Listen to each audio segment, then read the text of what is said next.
Okay, can you state your name for me? DC, Yeah. the Long Island boss, Yeah. And why do they call you the Long Island boss? on the Central Station. The reason why they call me the Long Island boss? Well, I name myself the Long Island boss, not saying that I'm the boss of Long Island, but I am a boss from Long Island, you know? So when I deal with people, I only deal with people that's in command, bosses, wherever they're from. You know, I'm not dealing with the middleman, the underlings, wherever you're from. I don't care if you're from Atlanta, I'm gonna deal, if you're a boss, I'm gonna deal with you. I'm going direct to the person, you know? Same thing with me. You come out here, you know, oh, okay, you wanna know something about Long Island? Go to the Long Island boss. DC, he'll let you know who's what, when, where, how out here, you know? Mm-hmm. And what got you into this business? Which business? The clothing. With the clothing store. Business? Clothing part. Okay, the clothing business. I was kind of flung into this business, you know? It was like, you know, I've been working a job and I was doing airbrush on the side. Like, I started as an airbrush artist, but I was just working at like a toy factory. And my man Tony Wright, he had a barbershop in Freeport Mall, and he also owned a clothing store in Freeport Mall. So I always born with a talent to draw, airbrush, you know, just to draw in general. I've been doing that since a child, you know, since I was 2 years old I was drawing. So I asked him, I said, can I get a position in the back of your store to do airbrush? And you know, it took him a little while. He known me since I was a child. He used to cut my hair growing up. I said, can I get a position in the back of your clothing store? You know, just airbrush and just rip me out the back.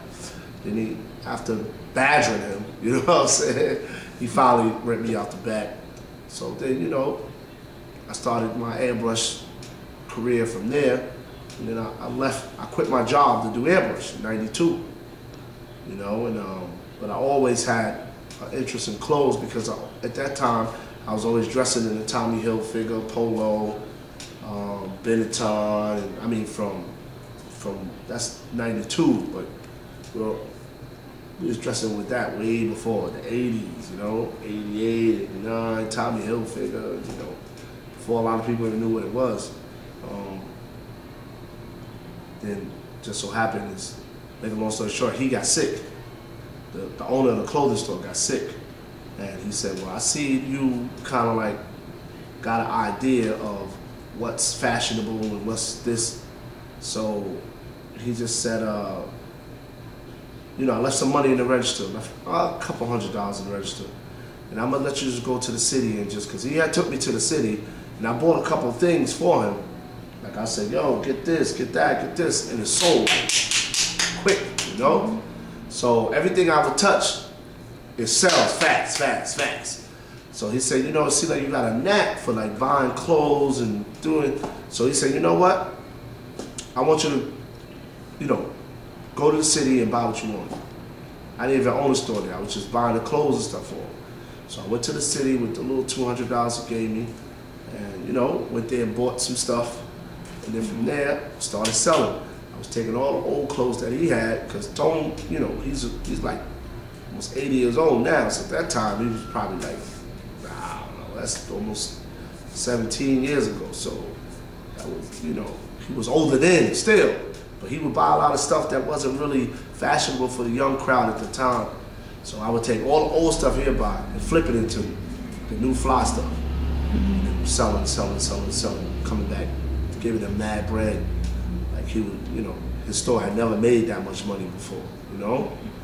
Killing him. I was killing him. And then after he got out the hospital, he would say, you know what? I think I made like a 3-week period, like probably like $5,000, $6,000, you know? And he would say, you know what? You meant for this. Take the store. It's your store. You take it. You transfer all the store over to me. I put the lease in my name, and I've basically that $5,000 I made basically kind of like bought the store. You know what I'm saying? He just left all his merchandise in there. And it wasn't really much in there though, but so I just took all his merchandise and just liquidated it and just changed the name to the store, and I changed it from Tony's to Underground Flavors.